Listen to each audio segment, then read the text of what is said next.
So, Missouri Attorney General Andrew Bailey recently announced an emergency rule restricting gender-affirming care. It goes into effect on April 27th. I read the official document and you can find it linked below. The argument is that HRT and gender-affirming surgeries are experimental and therefore subject to restriction under the Merchandising Practices Act. Now, this rule uses a lot of very careful intention-masking language, as well as some very pointedly biased sources. And I'm going to explain both how it does this and why. First and foremost, it's important to stress the problems with the questionable sources that this document actually uses. Two major red flags are the inclusion of Davida Singh's 2021 paper in addition to Lisa Lippman's textbook example of selection bias. For those not in the know, Lippman's work is the origin of the phrase rapid onset gender dysphoria, and largely the inspiration for Abigail Schreier's book, Irreversible Damage.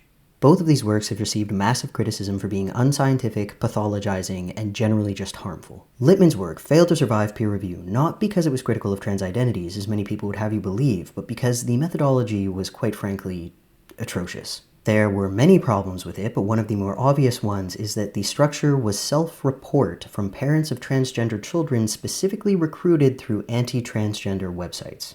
Lippman's work and Schreier's book have both been debunked countless times over. I've linked a methodological review of Lippman's work down in the description, and I highly recommend Cass Arris's analysis of irreversible damage for a psychological perspective on the book. The Singh study, meanwhile, is frequently referenced by anti-trans hate groups and legislators. The specific statement that they love to throw around is that over 85% of youth experiencing gender dysphoria desist in that experience. I say 85%, but I have heard them say 80%, I have heard 85%, I have heard 88%, and I've even heard 90%. Apparently, nobody has actually read this study and can get the number correct. Now, my guess, based on this and many other things, is that many of these people have not actually read this study, but even those who have don't seem to understand, or at least are not really willing to acknowledge that the way desist was defined in this particular work was dubious at best. Laypersons are led to believe that participants were recorded as desisting if they stopped experiencing gender incongruence. What actually happened was that participants were recorded as desisting if they stopped participating in the study, responding to it for whatever reason, or made a mistake on their paperwork. It's not that they no longer identified as trans, they were just no longer in the study or recorded correctly. Examples of people marked as desisters include those who switched to another healthcare provider, whose family moved from the location of the clinic and were no longer able to attend, participants who withdrew from the study because they were uncomfortable with the behavior of the clinicians/researchers, participants who underwent a legal name change, which is extremely common for transgender people, and participants who just no longer responded to follow-ups, which is extremely common in population research in general.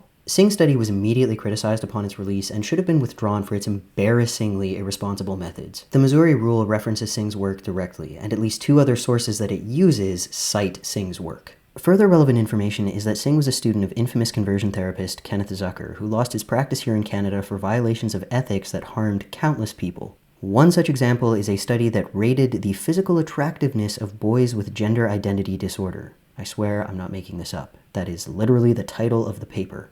More on Zucker himself another day. What you need to understand for this discussion is that Singh was trained by this monster, and so it's very, very likely that a great many of the people who left her study, or desisted, did so because of anti-trans attitudes. A properly conducted longitudinal study published about a year later by the American Academy of Pediatrics found that only about 2.5% of youth seeking trans care eventually realized they were cis. 94% persisted in their binary trans identity, 3.5% identified as non-binary, and 1.3% explored other possibilities and eventually returned to their binary trans identity.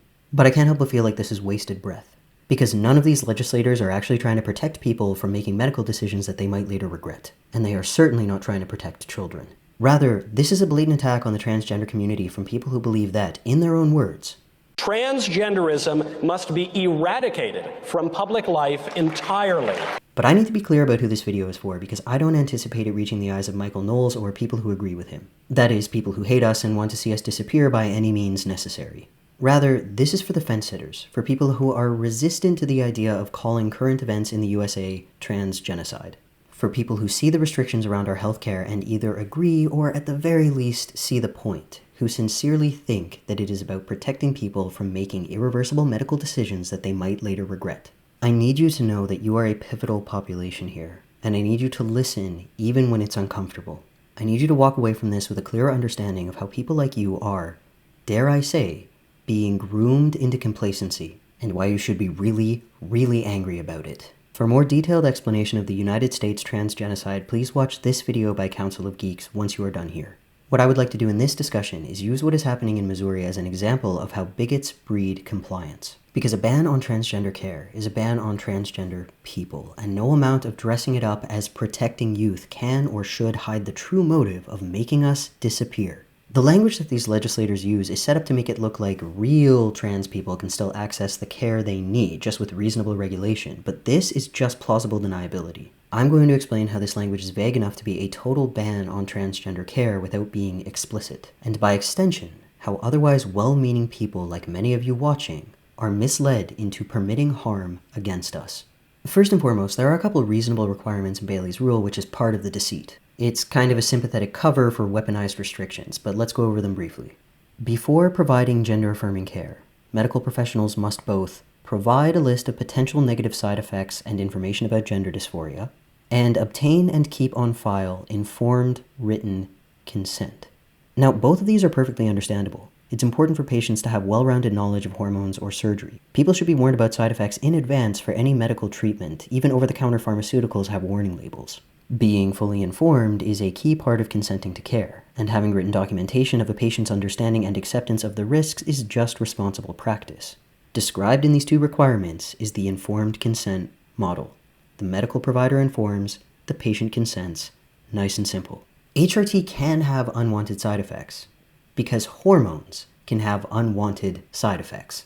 It is very strange to me the way transphobes talk about the damage of hormones done to trans bodies by describing things that happen to our cis counterparts as well. Things like male pattern baldness, mood swings, skin changes, to name but a few. It seems to come from this idea that trans bodies are malfunctioning or reacting abnormally to synthetic hormones when unwanted side effects are experienced, or even when warned about side effects are experienced. Never mind the fact that cis people have adverse reactions to their own hormones all the time and don't necessarily love every single change that comes along with the puberty they go through. I actually had an incredibly painful hormonal disorder before HRT that went away after I went on testosterone because it was caused by estrogen. Please just beware the naturalistic fallacy and remember that trans people have the same variety of reactions to hormones that cis people do. Hormone therapy was quite literally invented because not every cis body functions perfectly, and many cis people required endocrinological care. But I digress. This is where things really begin to deviate. In accordance with Missouri's emergency rule, medical professionals must also track all adverse effects from any course of covered gender-affirming procedures for at least 15 years from the start of the intervention. Now, most doctors track their patients' health. That is not in itself a problem, but this unique fixation on transgender people and the emphasis on adverse effects, that's where the red flags come up. Because the Missouri rule offers exemption to cisgender individuals accessing puberty blockers or gender-affirming care. But if these medications are unsafe and experimental, why is it only trans people who can't access them? Part of the justification for this rule is the possibility of side effects from puberty blockers, yet cis children experiencing precocious puberty are still able to access them. Very strange. One would think that if the medication itself were the problem, no one would be able to access it rather than a specific population. And this is where things take an even darker turn. Here are the other requirements for trans people to access care under this order, the ones that push it from restrictions to an outright ban. At least 3 most recent consecutive years of a medically documented, long-lasting, persistent, and intense pattern of gender dysphoria. So part of the reason why we have moved toward recognition of gender incongruence rather than gender dysphoria as a hallmark of being trans is because not all trans people experience gender dysphoria. And of those who do, not all people experience it the same way. So, persistent and intense according to whose definition? Gender dysphoria for some looks like constant, intense hatred toward their bodies. For others, it might be bouts of depression. For me, it was constant, low-grade dissociation punctuated by moments of utter hopelessness and total shutdowns. Gender dysphoria as a requirement for accessing transition care isn't helpful for this reason. It is a separate diagnosis experienced by some, but not all transgender people. The only way to know if someone is experiencing gender incongruence is to trust their self-report. Requiring a diagnosis of mental health distress that not all trans people experience, and of those who do not experience in the same way, is pathologizing someone's very being. And I'm sure that I, as a Canadian, do not need to explain to my largely American audience how incredibly vile it is to require 3 years of specialized medical documentation just to access a prescription. Have fun getting insurance to cover that. The price alone will ensure that many people don't get it. The next requirement is an annual assessment determining whether or not the patient continues to have gender dysphoria. Note the continues there. That is the actual language used in the order. So we've already talked about the problems of using gender dysphoria as a metric, but even when someone is experiencing it, this wild thing tends to happen, which is that dysphoria goes away as somebody progresses in their transition. The reason every major medical association supports the use of gender-affirming care is because it works. It is an effective treatment for gender dysphoria and is associated with increased well-being for trans people in general. Which begs the question, would trans people who actually managed to jump through all of these hoops lose their care when they were no longer mired in self-hatred? To access transition resources, do trans people need to meet the stereotype of being tormented and unhappy, of desperately wanting to be cis? Honestly, just very confused by this one. It seems to imply distress is a requirement and that transition care doesn't do what it is literally intended and demonstrated to do. But moving on, the next requirement is a minimum of 15 hour-long psychological assessments within 18 months of each other, assessing the patient for any mental health comorbidities. And expanding on this, medical professionals must treat and resolve any comorbidities such as depression and anxiety before access to gender affirmation care is granted.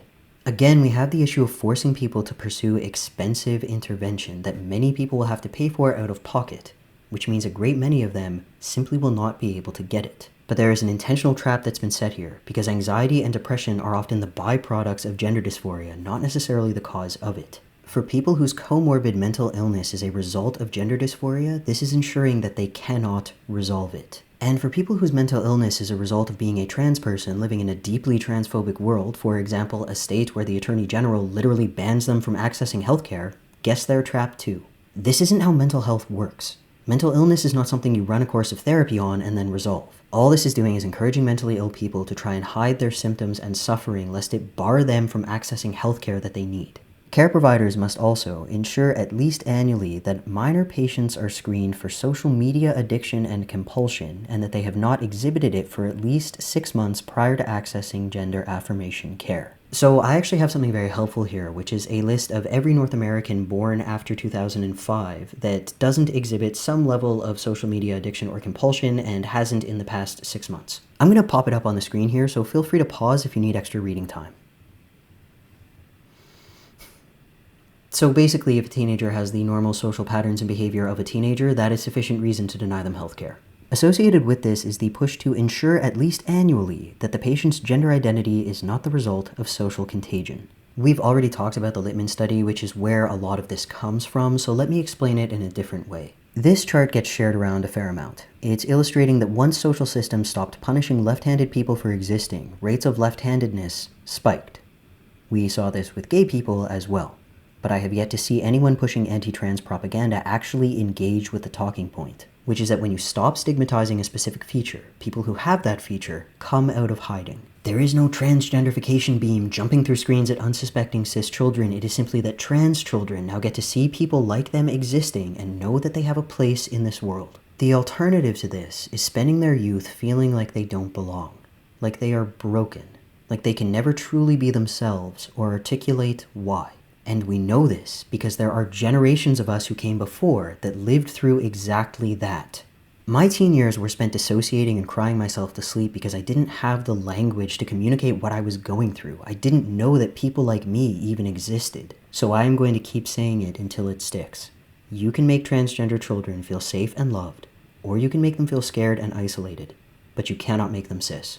Trans adults are living proof of this because the vast majority of us were subjected to aggressive societal conditioning trying to make us cis, and all it did was make us miserable and rob us of precious time as ourselves. You might say it did some irreversible damage. Please do not be your child's first bully, and please do not stand idly by while other people hurt them. On the surface, what transphobic lawmakers want you to believe is that the scrutiny of a parent's social contagion is about protecting poor, confused youth from being transed by their friends. But trans people are not made trans by sharing company with each other. We are, however, made to feel more normal, more included, and more comfortable with ourselves. So turning critical attention on our connections to each other is intended to deny us that empowerment and sense of normalcy, which means trans youth will either need to hide their friendships or cut themselves off from one another. The consequence, intended or otherwise, is that it will drive them into isolation. And as we know, isolation tends to exacerbate anxiety, depression, and other comorbidities they will have to resolve before they can live authentically. I really hope you are seeing the unending loop of bullshit here. There is no working around this stuff. Take the care away, the kid gets depressed, kid can't access care because they're depressed. Just this level of stigma alone is enough to cause depression and anxiety, especially in a teenager. Now, just about all of these have layers of ableism and dehumanization to them, but this last one is the icing on the cake. Because prior to receiving gender-affirming care, patients in Missouri must be screened for autism. Let's address the elephant in the room. I am both trans and autistic, which should grant me some level of expertise in assessing this topic, but I know that there are people who are going to see that and use it to dismiss my insight. So I'll just say, if you're sitting here thinking, this guy is biased. Yes. Yes, I am. I am biased by my own personal experiences, forcing me to analyze these topics in ways allistic cisgender people have never had to. And they are biased by their lack of personal insight. Humans are biased. With that out of the way, let's discuss the layers in this one. For those who don't know, autism assessments are incredibly inaccessible to the people who are actively seeking them. To have one as a requirement to access unrelated medical care is just an attempt to introduce another financial and temporal barrier. But that's not even the worst of it, because the ableism is so blatant. Because why is that relevant? Like, what happens if the person who is seeking gender affirmation care turns out to be autistic? Clearly, this is going to be used as grounds to deny them access. This is pushing the idea that autistic people are less capable of making decisions about our own bodies as allistic individuals are. It is also pushing the idea that autism is something that can or should be cured, a comorbidity to be resolved. That, by extension, being trans is something that should be cured, or at the very least is a less real and valid experience when it's had by an autistic person. That inside every autistic person is an allistic one that just needs to be found, and that being trans is something done to cis people, and not simply another way to be human. We are not deviating from a template. Humans do not have templates. We are as we were meant to be, and our struggles are a direct result of the people who do not understand that. Autistic people do not stop being autistic. So let's just pretend for a second that autism is the cause of gender incongruence. It's not, but let's pretend for argument's sake that it is. So what? We're going to be autistic forever. So even if it is the driving force behind gender incongruence, it doesn't matter. It ain't going away. And listen, I am Mr. Talk It Out Nicely. That is just how I am. I find it to be the most effective. I genuinely care about other people, and I think that it's just the way that I like to approach the world. But quite frankly, my blood absolutely boils when I think about the implications this has for autistic people who are nonverbal or less able to express themselves in more traditionally neurotypical ways. I can take a stand against abuse like this in ways that neurotypical people can access and understand. They can't. To make matters worse, mental health diagnoses categorized as intellectual or developmental disabilities, as autism often is, can make the process of immigrating a lot more difficult. This is certainly true for Canada, as our current Immigration Act requires rejection of applications from anyone with a disease, disorder, disability, or other health impairment that could place excessive demand on health or social services. Given that the Canadian healthcare system is currently under massive strain due both to poor policy and the ongoing pandemic, conditions are primed to be very liberal with rejection. Once again, blatant ableism, and in this case, a potentially massive barrier for any transgender US citizens who may be seeking to immigrate to Canada if attitudes against them continue to escalate. And this is where I need you to take a deep breath and really, really try to understand. Because instrumentalizing ableism in this way is a hallmark of genocide. It is meant to garner support from people who raise an eyebrow at words like eradicate, but don't fully understand the foundations that eradication is built on. There has never been a time where disabled people are not subject to eugenics and thus always targets in cases of genocide. And before you scoff at me for saying such a bold, sweeping statement, there are some really important definitions that I think you should know. Eugenics is split into two types, positive and negative. Positive eugenics describes the propagation of traits deemed desirable, where negative eugenics describes the removal of traits deemed undesirable. Both are problems, but the latter is the route to genocide. Negative eugenics, that is, the effort to eliminate so-called undesirable traits, can be either active or passive. Active would describe things like forced sterilization and even murder. eradication, while passive describes efforts to literally and or socially isolate undesirable traits. Often this is accomplished through institutionalizing or pathologizing the people who possess them. Many able-bodied neurotypical people are trained their entire lives to believe that disabled people are simply less entitled to existence, that they have lower life qualities simply because of who they are and not because of the callously inaccessible world that they live in, and that for some reason, a lower quality of life means less of a right to live it. This is part of the reason why disabled people are central targets in genocide. The powers that be will assume the general population will be more inclined to lean into the bias that they have been conditioned to hold, rather than see the actual human beings who are fighting for their inclusion and survival. It is a litmus test.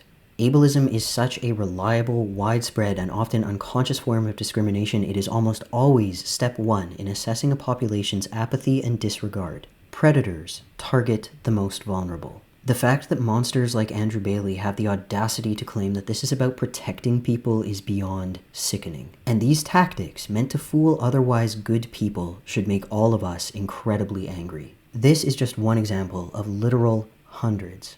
I chose it to illustrate how these traps are set right beneath our noses. You yourself might not be hateful, but it doesn't matter, because the loud minority has more than enough hatred to cause unimaginable destruction. What they are relying on is the apathy of the majority. When the societal riptide is pulling us from progress, if you are not actively swimming against the current, you are moving with it. In these situations, silence is itself a statement. So if you have ever looked back at historical atrocities and said that you would be on the side of humanity, now is your chance to prove it. At the time of recording this, 496 bills targeting LGBTQIA+ people have been introduced across the United States, the majority of which are targeting trans people. So contact your state legislators, call out transphobia when you see it, and uplift trans voices. For US citizens, there's a link right at the top of the description for you to get started. For my fellow Canadians, follow the one right below it. I didn't want to talk about this. My channel is intended to help people from a positive place, to reach out, to encourage self-reflection and empathy. I don't like to dignify hatred by responding to it, but my trans siblings are being harassed, barred from public life, assaulted, and killed. I am disgusted by the disregard for and policing of our bodies, and I am heartbroken to see the visibility that could have helped me so much as a trans kid being twisted into a weapon to harm the trans youth of today. This is not about protecting children. These lawmakers are openly in favor of all of the things that they accuse trans people of being guilty of. They have for years already been forcing surgeries on intersex children, including literal infants. They are actively forcing people through the wrong puberty knowing it will hurt them. They openly defend child marriage and disgustingly low ages of consent and have the audacity to call us groomers for just existing. And to top it all off, they stand with fetishistic delight next to their right to bear arms while guns continue to be the leading cause of child death in their country. Drag queens reading books have literally never been the reason that children didn't make it home to their families. It is not, nor has it ever been, about protecting kids, and I have no patience for anyone still pretending that it is. If you are the parent of a trans child and you are watching this, do not let anyone convince you that having a miserable, broken, or God forbid, dead child is preferable to having a trans one. Your job as a parent is not to shape your kid into the person you want them to be. It is to love the person that they are. So love them. And if you are a trans person watching this, I see you. And I think you are amazing exactly the way you are. You are not broken, you are not lesser, and you are certainly not alone. You deserve happiness and to be loved for your identity, not in spite of it. These people would not be so aggressive in their lies and propaganda if our situation was hopeless. We have a future, and I expect to see you there. So keep going.